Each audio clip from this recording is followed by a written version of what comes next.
أعوذ بالله من الشيطان الرجيم بسم الله الرحمن الرحيم يا بني آدم قد أنزلنا عليكم لباسا يواري سوآتكم وريشا ولباس التقوى ذلك خير ذلك من آيات الله لعلهم يذكرون. ادھر بیٹھ سی بیمار ہیں تو ہونا چاہیے. باللہ من الشیطان الرجیم بسم اللہ الرحمن الرحیم. سورہ اعراف میں 8ویں پارے میں آیت نمبر 26 سے بات آج شروع کریں گے، اور اس سے پچھلی آیت کریمہ میں اللہ تعالی نے فرمایا کہ اس دنیا میں فیہا تحیون، اس زمین میں ہی تمہیں زندگی بسر کرنی ہے، وفیہا تموتون، اور اسی میں تم لوگوں کو مرنا ہے، ومنہا تخرجون، اور اسی دنیا میں اسی زمین سے تم نکالے جاؤ گے. اس سے معلوم ہوا کہ اللہ تعالی نے اس دنیا کو انسانوں کے لیے ایسے بنا دیا کہ اب جو اللہ نے بھیجا ہے تو اس دنیا میں ہی باقی زندگی بسر کرنی ہے، اور کوئی آدمی بھی جہاں کہیں بھی اس کی موت آئے گی اللہ اس کائنات سے اسے اٹھا لے گا. اگرچہ وہ سمندر میں جا کر ڈوب گیا یا مر گیا اور اس کی میت سمندر کے حوالے کر دی گئی، اور اگرچہ وہ انسان کہیں بھی تھا اور کسی ملک اور کسی جگہ پر تھا اور زندگی جہاں بھی گزاری ہے، بہرحال اسے موت آئے گی. اور یہ نہیں کہا جا سکتا کہ کسی کو بھی اتنی طویل زندگی اللہ تعالی دے دے کہ اس پہ موت ہی نہ آئے. یہاں تک کہ جب سور پھونکا جائے گا تو حدیث میں یہ آیا ہے کہ جتنی بھی مخلوق ہے یہ سب کے سب مر جائیں گے، اور شیطان بھی مرے گا، اور پھر اس کے بعد دوبارہ سب اٹھائے جائیں گے. تو اللہ تعالی نے فرمایا ہے کہ دیکھو ہم نے جو تمہیں وہاں سے بھیجا تھا تو یہی کہہ دیا تھا کہ تم سب لوگ دنیا میں جا کر بسو، اور یہیں پہ زندگی، اور پھر یہیں پہ موت، اور یہیں پہ حشر، دوبارہ اٹھائے جاؤ گے. اس کے بعد جب آدم علیہ السلام کی اولاد اس دنیا میں آ گئی تو 4 حکم اللہ تعالی نے اس سورہ مبارکہ میں یا بنی آدم کے نام سے کر کے دیے ہیں، جن میں سے پہلا حکم یہ نازل ہو رہا ہے کہ یا بنی آدم، اے آدم علیہ السلام کے بیٹوں، اور اے آدم علیہ السلام کی اولاد. اور دوسرا حکم آپ دیکھیں تو اس کے فوراً بعد یا بنی آدم اگلی آیت میں بھی آ رہا ہے. دوسرا حکم وہ ہو گیا. 2 احکامات آگے آ رہے ہیں. تو آدم علیہ السلام کے قصے کے ضمن میں اللہ تعالی 4 حکم دے رہے ہیں بنی آدم علیہ السلام کو، ہم سب کو. اور پہلی بات یہ ارشاد فرمائی کہ اے اولاد آدم، پہلی بات یہ دیکھو کہ قد انزلنا، ہم نے نازل کیا. انزلنا کا مطلب ہے کہ خلقنا، ہم نے تخلیق کیا، ہم نے پیدا کیا. علیکم، تمہارے اوپر، یعنی اللہ تعالی نے تمہارے لیے پیدا کیا، تمہارے اوپر نازل کیا. کیا چیز بھیجی؟ پہلی بات تو یہ فرما دی کہ لباسن، اللہ نے تمہارے لیے لباس بھیجا. اور یہ جو انزلنا کا لفظ ہے عربی گرامر کے اعتبار سے تخلیق پہ بھی استعمال ہوتا ہے، وحی پہ بھی استعمال ہوتا ہے، اشارے پہ بھی استعمال ہوتا ہے، دل میں کسی چیز کا ڈال دینا اس کے لیے بھی استعمال ہوتا ہے. بہت سے معانی اس کے آتے ہیں. اس لیے انزلنا کا مطلب یہ بھی ملے گا کہ ہم نے تم پر وحی نازل کی، اور انزلنا کا مطلب یہ بھی ملے گا کہ ہم نے تم پہ یہ چیز بھیجی، اور انزلنا کا مطلب یہ بھی ملے گا کہ ہم نے تمہارے لیے اس چیز کو بنایا. لوہے کے بارے میں بھی اللہ تعالیٰ نے سورہ حدید میں فرمایا ہے کہ وَأَنزَلْنَا الْحَدِيدَ، اور ہم نے لوہے کو نازل کیا، یعنی اللہ نے لوہے کو بنایا۔ اور یہاں پر لباس کے بارے میں فرمایا کہ ہم نے کیا کیا ہے کہ ہم نے لباس کو نازل کیا۔ تو اس کا مطلب یہ ہے لباس کو نازل کرنے کا کہ اللہ تعالیٰ نے یہ تمہیں ایسی چیز دے دی ہے کہ اس کے اسباب، وسائل اور ذرائع یہ اللہ آسمان سے نازل کرتا ہے، پانی کو وہ اوپر سے بھیجتا ہے، نازل کرتا ہے، پھر اسی سے ساری چیزیں آگے کو بنتی ہیں۔ یہ مراد ہے کہ لباس تمہارے لیے اللہ نے بنایا ہے، اور اللہ تعالیٰ نے اپنی طرف اس کی نسبت کر کے یہ بتا دیا کہ لباس بہت بڑا انعام ہے اللہ کا جو اللہ نے لوگوں کو دیا ہے۔ جنت میں نور کا لباس اللہ تعالیٰ نے تمہارے آباء و اجداد کو پہنایا اور دیا۔ اور پھر ایک چیز ایسی پیش آ گئی کہ شیطان یہ چاہتا تھا کہ کسی طرح وہ خدا کی نافرمانی کر گزریں اور انہیں اس لباس سے محروم کر دیا جائے، تو پھر نتیجہ یہ نکلا کہ وہ اس لباس سے محروم ہو گئے، اور پھر اس کے بعد اللہ نے انہیں ایک اور لباس عنایت فرمایا۔ تو یہ جو لباس ہے 3 طرح اس کا ذکر کیا گیا ہے، یعنی تمہیں 3 طرح کے لباس دیے گئے ہیں۔ پہلا لباس پوشاک تو یہ فرمایا کہ یواری سوآتکم، یہ تمہارے عیب کو چھپاتا ہے۔ عیب کو چھپانے کا مطلب یا تو یہ ہے کہ جسم میں جو بھی چیز عیب کی ہو، داغ ہو، کوئی چیز ہو، اللہ اسے چھپا لیتے ہیں۔ لباس آدمی پہن لیتا ہے، کئی چیزیں چھپ جاتی ہیں، مگر بہت کم اس کی طرف لوگ گئے ہیں۔ اکثر مفسرین کا خیال یہ ہے، یعنی طبعی طور پہ شرم و حیا کے لیے انسان اپنے جسم کے جن حصوں کو چھپاتا ہے، اللہ نے اس کا ذکر فرمایا کہ یہ لباس تمہیں ڈھانپ لیتا ہے، اور لباس تمہارے عیب یعنی پوشیدہ مقامات کو چھپا لیتا ہے۔ اس سے معلوم ہوا کہ اس لباس کا اولین مقصد یہ ہے کہ انسان عریانی سے بچے، اور جب سب سے پہلے لباس کا یہ مطلب ہوا کہ عریانی سے انسان بچے، تو اس کا مطلب یہ ہے کہ بغیر ضرورت کے عریاں ہونا اور بے لباس ہونا وہ گناہ کی چیز ہوئی، اور بغیر ضرورت کے ایسی حرکت کرنا اللہ کی ناراضگی کا سبب ہوا۔ اسی لیے فقہا نے جہاں مسائل لکھے ہیں انہوں نے لکھا ہے کہ بغیر کسی ضرورت کے، بغیر کسی وجہ کے تنہائی میں بھی بالکل بے لباس ہونا وہ گناہ کی بات ہے۔ ضروریات بہت سی ہیں ایسی جن کی وجہ سے یہ اختیار کرنا پڑتا ہے، مثلا طبی طور پہ ضروریات ہیں، ازدواجی تعلقات اس میں شامل ہیں، اسی طرح اور بھی نہانا ہے وہ اس میں شامل ہے۔ یہ ایسی چیزیں ہیں جو اس سے مستثنیٰ ہیں کیونکہ وہ ضروریات زندگی میں شامل ہیں، اور ان ضروریات کے علاوہ تنہائی میں بھی بے لباس ہونا اس کو منع بھی لکھا ہے اور گناہ بھی لکھا ہے۔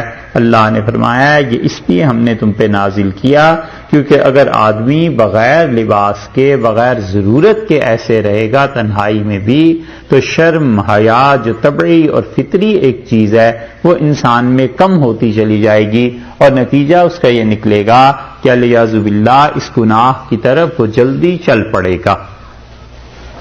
جتنی جدید دنیا یہ پائی جاتی ہے ان میں اصل گناہ جو ہے وہ بس یہی ہے جس پہ لوگوں کو لانا ہے کہ لوگ ان چیزوں کو بھول جائیں اور بالکل ننگے ہو کے پھرتے رہیں، حیا اور شرم ختم ہو جائے۔ اس جدید دنیا میں جتنے بھی اب کارنامے انجام دیے جا رہے ہیں اس کا اصل مقصد جو بھی ہے بس یہاں آ کے پورا ہو جاتا ہے کہ جس طرح ہم ہو گئے ہیں پوری دنیا اسی طرح ہو جائے اور شرم حیا کا وجود دنیا سے ختم ہو جائے۔ تو پہلی بات یہ کہی، اور اسی لیے فقہا نے اس سے استنباط بھی کیا ہے، اور وہ نماز میں پوشیدہ ہونے کو فرض قرار دیتے ہیں۔ اس آیت کی کچھ تشریح اس کی کہ تم اپنے آپ کو اس میں پوشیدہ کرو اور چھپاؤ تاکہ یہ لباس ڈھانپتے تمہیں آگے آ رہی ہے۔ دوسری بات ارشاد فرمائی کہ ہم نے لباس کو کس لیے پیدا کیا ہے، وریشا، یہ فرمایا کہ ریشہ کا مطلب رونق کے لیے۔ ریش کہتے ہیں جانور اور پرندے کے پر کو۔ پرندوں میں جو پر ہوتے ہیں اصل میں ریش وہ کہلاتے ہیں، تو پرندے جو ہوتے ہیں وہ جانور کے لیے زیبائش کا باعث بنتے ہیں۔ پرندے جو ہیں وہ جو پر ہیں وہ پرندے کے لیے زیبائش کا باعث بنتے ہیں، اور وہ جو پر ہیں ان سے اس کا جسم بھی ڈھانپا جاتا ہے، اور اس کے پروں کی خوبصورتی کی وجہ سے لوگوں کا دل اس کی طرف مائل بھی ہوتا ہے۔ تو اس لیے دوسری بات یہ فرما دی کہ وریشہ، اور اللہ نے تمہارے لیے زیبائش کی زینت کی چیز لباس کو بنایا ہے۔ اس سے معلوم ہوا کہ بنیادی طور پر اللہ نے دوسرا لباس انسان کو وہ دیا جس لباس میں انسان کے لیے زیب و زینت ہو، آرائش ہو، اس کے پہننے کا بھی حکم آ گیا کہ مطلب تم اس کو بھی پہنو، وہ بھی تمہارے لیے اللہ نے درست اور جائز رکھا ہے۔ تیسری قسم کا لباس ارشاد ہوا کہ لباس التقوی، تقوی کا لباس ہے۔ تقوی کا لباس یعنی لباس جیسے انسان کے جسم کے ساتھ چپک جاتا ہے، اسی طرح تقوی تمہارے ساتھ ہونا چاہیے۔ یہ جو لباس ہم پہنتے ہیں، اس کے علاوہ قرآن نے دو چیزوں کے متعلق اور کہا ہے کہ وہ تمہارا لباس ہیں۔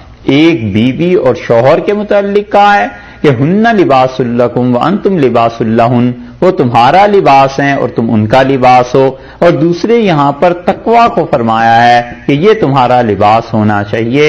تو آپ دیکھ لیجئے، اس کا مطلب یہ ہوا کہ جس طرح شوہر اور بیوی لازم و ملزوم ہوتے ہیں، وہ ایک دوسرے کی زندگی کا حصہ ہوتے ہیں اور ایک دوسرے کے بغیر ان کا گزارا نہیں ہو سکتا، بالکل اسی طرح اللہ نے اس لباس کو تقوی کو تمہارا لباس بنا دیا ہے کہ تقوی اور تم لازم و ملزوم ہو جاؤ، بغیر تقوی کے تمہارا گزارا نہ ہو سکے، بغیر تقوی کے تم زندگی نہ گزارو۔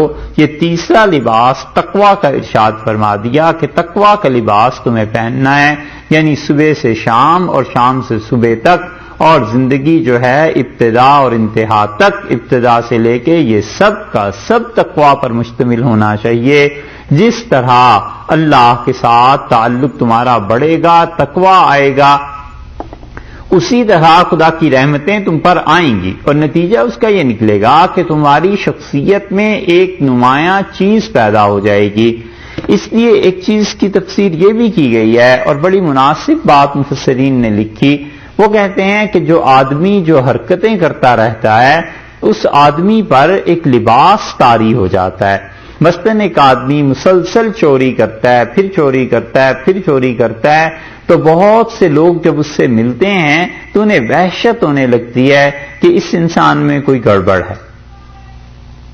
جس آدمی کو بھی پبلک سے واسطہ پڑتا ہے، اور واسطہ بھی شفقت اور مہربانی کا پڑتا ہے، اس انسان کو ایسی چیزوں کا بہت تجربہ ہو جاتا ہے۔ مثلا ڈاکٹرز ہوتے ہیں تو ڈاکٹر کا تو کام ہی یہی ہے کہ ہر مریض کو نرمی سے، محبت سے، مہربانی سے دیکھے، مگر آپ ان سے پوچھئے، کبھی کبھی کوئی ایسا مریض بھی آتا ہے کہ انہیں بغیر کسی وجہ کے وحشت شروع ہو جاتی ہے کہ یہ آدمی پتہ نہیں کیسا آ گیا، شام تک رات تک سوچتا ہے کہ پتہ نہیں اس آدمی میں کیا تھا۔ ایسے ہی کوئی آدمی آتا ہے اور آدمی کہتا ہے کہ اس کے آنے سے برکتیں محسوس ہوتی ہیں، ان کے آنے سے بڑا طبیعت کو سکون ملتا ہے، ان سے بات کر کے خوشی ہوتی ہے۔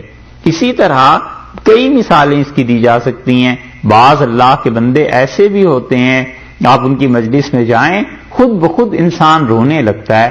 اب کوئی کہے کہ بھی تم کیوں رو رہے ہو، تو کچھ پتہ نہیں اسے چلتا، وہ جو سامنے شخصیت بیٹھی ہوئی ہوتی ہے اس کا اثر پڑتا ہے کہ اس نے کس لباس کو اوڑھا ہوا ہے، اس کا لباس کیا ہے۔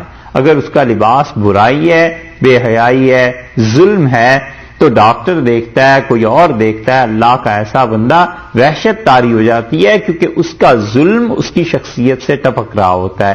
اسی طرح کوئی انسان اگر برا ہے تو اس کی چیزیں، اور اچھا ہے وہ انسان تو اس کی اچھائی کی چیزیں سامنے آ جاتی ہیں، برکتیں سامنے آ جاتی ہیں۔ آدمی وہ آتا ہے تو اس سے مل کے خوشی ہوتی ہے، احساس ہوتا ہے کہ ہمارے گھر میں آئے تو ایک طرح کی برکت ہو گئی، ان سے ملاقات ہوئی تو علم کی جستجو پیدا ہو گئی۔ جو لباس اس نے پہنا ہوا ہوتا ہے وہ لباس مؤثر ہو جاتا ہے۔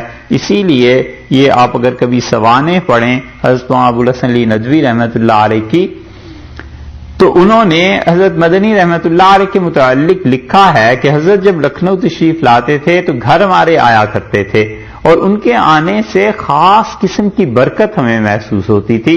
یہ وہی چیز ہے کہ تقویٰ تھا اس کی وجہ سے محسوس ہوتی تھی. اسی طرح اللہ کے کتنے ہی اچھے بندے، وہ جو رونا یہ جو چیزیں ہیں وہ خدا کی رحمت ہے جو اس انسان کی شخصیت کے ساتھ چپک گئی ہے. اللہ نے فرمایا ہے کہ تمہاری بیویاں اور تم اپنی بیویوں کے لباس ہو، یعنی تمہاری شخصیتیں زندگیاں ایک ہی ہو گئی ہیں. گھر میں سکون ہوگا، باہر کام کیا جا سکے گا، باہر سے تم اطمینان سے رزق کما کر لاؤ گے تو گھر میں سکون ہوگا. تم دونوں کو ایک دوسرے سے جدا نہیں کر سکتے. ایسے ہی یہ تقویٰ ہے کہ تقویٰ کو زندگی میں جب تم اختیار کرو گے ظاہر میں بھی باطن میں بھی تو یہ تمہارے ساتھ چپک جائے گا. نتیجہ اس کا یہ نکلے گا کہ وہ تقویٰ سے جو برکات پیدا ہوتی ہیں وہ برکتیں تمہارے شامل حال ہو جائیں گی. اللہ نے بار بار قرآن میں تقویٰ کا حکم دیا ہے کہ تقویٰ یعنی اللہ کا خوف، اللہ کی نافرمانی سے بچنا، اپنے آپ کو بچا کر رکھنا، گناہوں کے کاموں سے انسان اپنے آپ کو دور رکھے، حتیٰ کہ جن چیزوں پر شبہ پڑ جائے ان چیزوں سے بھی اپنے آپ کو بچا کر انسان رکھے. یہ ہے تقویٰ کی بات. تو ارشاد فرمایا تیسرا لباس ہم نے جو تمہیں دیا ہے وہ تقویٰ ہے. ذالک خیر. اور یہ جو تینوں لباس ہیں یہ دیکھو ذالک خیر، یہ جو کچھ بھی ہم نے تمہیں دیا ہے یہ تینوں لباس سب بہتر ہیں، یہ سب کا سب اچھا ہے. تم اگر لباس پہنو جسم کو ڈھانپنے کو یہ بھی ٹھیک ہے، زیبائش اور آرائش کے لیے پہنتے ہو وہ بھی ٹھیک ہے، اس کی تفصیل آگے آ رہی. اور تقویٰ کا لباس یہ تو ضروری ہے، فرض ہے، یہ بھی بہت اچھا ہے. ذالک خیر، یہ چیزیں ایسی ہیں جو خیر پر مشتمل ہیں. تو اس کا مطلب یہ ہوا کہ جو آدمی ان چیزوں کو چھوڑے گا جتنا بھی خیر کے برعکس آ گئی شر، وہ اتنا ہی شر میں گر جائے گا، وہ اتنا ہی برائی میں گر جائے گا. اسی لیے تقویٰ کی چیز رسول اللہ صلی اللہ علیہ وسلم نے صحابہ کرام رضی اللہ عنہ کو تلقین کی تھی، اور صحابہ کرام رضی اللہ عنہ کی زندگیاں پوری کی پوری تقویٰ سے عبارت رہی ہیں، اللہ کے ساتھ تعلق سے عبارت رہی ہیں، یہاں تک کہ ان میں سے بعض نے بعض کی جو مخالفت کی ہے وہ بھی تقویٰ تھا. ان کا اجتہاد تھا، انہوں نے کہا ہم نے کتاب و سنت سے یہ سمجھا ہے، تو جو کچھ سمجھا ہے اس پہ عمل کر کے دکھایا نا. انہوں نے کہا ہم نے یہ عمل کرنا ہے کیونکہ اللہ کا حکم یہ ہے. ان کے مقابلے میں دوسرے جو تھے انہوں نے کہا نہیں اللہ کا حکم یہ ہے. تو دونوں نے آپس میں اللہ ہی کے حکم پہ عمل کیا، نیتوں میں کھوٹ نہیں تھی، اس لیے وہ دونوں حضرات اپنی جگہ پر سچے اور حق پر تھے. ہاں یہ کہ اجتہادی اعتبار سے ایک کو زیادہ ثواب ہوا ایک کو کم ثواب ہوا، لیکن تھے تو دونوں کتاب اللہ پہ عمل کرنے والے، سنت رسول اللہ صلی اللہ علیہ وسلم پہ عمل کرنے والے. تو اللہ تعالیٰ نے فرمایا ذالک خیر، یہ تینوں لباس جو ہیں یہ خیر کے ہیں. ذالک، اور یہ جو نعمت ہم نے دی ہے یہ دوسرا ذالک جو ہے اس سے مراد یہ ہے کہ لباس کی نعمت. من آیات اللہ، دیکھو یہ قدرتیں ہیں اللہ کی قدرت ہے، اللہ کی نشانی ہے، اللہ تعالی کا پتہ ہے. تم جب لباس ٹھیک اوڑھ لو گے تو اس سے کیا ہوگا؟ اللہ کی قدرت کا اظہار ہوگا، اللہ کے انعامات کا اظہار ہوگا. جب تم تقویٰ کا لباس اختیار کر لو گے تو دیکھو یہ بھی قدرت ہے خدا کی کہ اس نے تمہیں تقویٰ کا لباس پہنا دیا. اللہ کی طرف سے فرمایا گیا ہے کہ دیکھو یہ خدا کی قدرتیں ہیں، لعلہم یذکرون، شاید کہ لوگ دھیان کریں. یعنی تمہارے دشمن نے جنت میں لباس اتروا دیا، اس نے یہ حرکت کی اور وہ اللہ کی کوئی نافرمانی کروانا چاہتا تھا. اب ہم نے تمہیں دنیا میں تدبیر بتا دی اور لباس سکھا دیا، اب لباس کو پہنو اور جس میں پرہیزگاری ہو وہ لباس استعمال کرو. یعنی مرد ہے وہ ریشمی لباس استعمال نہ کرے، اسی طرح اور بھی جو لباس میں چیزیں ہیں ان کا خیال کرے. اور عورت ہے وہ بہت باریک کپڑے نہ پہنے اور اپنی زینت زیبائش آرائش لوگوں کے سامنے نہ آئے. یہ سب چیزیں لعلہم یذکرون، شاید تو وہ دھیان کریں. یہ دھیان کرنے کی باتیں ہیں. غفلت ہو جاتی ہے، بھول جاتا ہے. اللہ نے فرمایا ہے یاد رکھنا یہ جو ہم نے چیزیں دی ہیں اس لیے دی ہیں تاکہ تم لوگ ان چیزوں پر دھیان کرو. ذکر جو ہے وہ غفلت کے مقابلے میں آ گیا تو مطلب لوگ غافل ہو جاتے ہیں، جان بوجھ کے نہیں بھی ہوتا کبھی خدا کی نافرمانی کا ارادہ کسی مومن کا، مگر کبھی کبھی بھول جاتا ہے حکم کو. تو اس لیے ارشاد ہوا کہ دھیان کرتے رہو، یاد کرتے رہو کہ اللہ نے ستر اور لباس کو کتنا ضروری قرار دیا ہے. آپ دیکھیے یہ آیت کریمہ بھی اور اس کے بعد والی آیت اور اس کے بھی بعد والی آیت اللہ نے سب لباس پر نازل کر دی ہیں. اس کا مطلب یہ ہے کہ لباس اور اس کا پہننا، اس کو خاص طور پہ شریعت نے حکم دیا ہے کہ لباس کو پہنا جائے اور بالباس رہا جائے. اس لیے یہ جو تہذیب اب جنم پا رہی ہے عریانیت کی، اور پوری دنیا میں اس کے لیے محنت یہ لوگ کر رہے ہیں، وہ سارے کا سارا اس کا رد ہے اور یہ اس کا رد ہے. اللہ نے انہیں ان چیزوں سے منع کیا ہے، اور شیطان نے جو کہا تھا کہ میں آگے پیچھے اوپر نیچے ہر طرف سے آ کے انہیں گمراہ کروں گا، وہ خاص طور پہ اس تحریک میں لگا ہوا ہے. تو اس لیے آدمی کبھی بھی شیطان کی ان تحریکات میں حصہ نہ لے، کیونکہ یہ اللہ کی ناراضگی کا سبب بن گیا.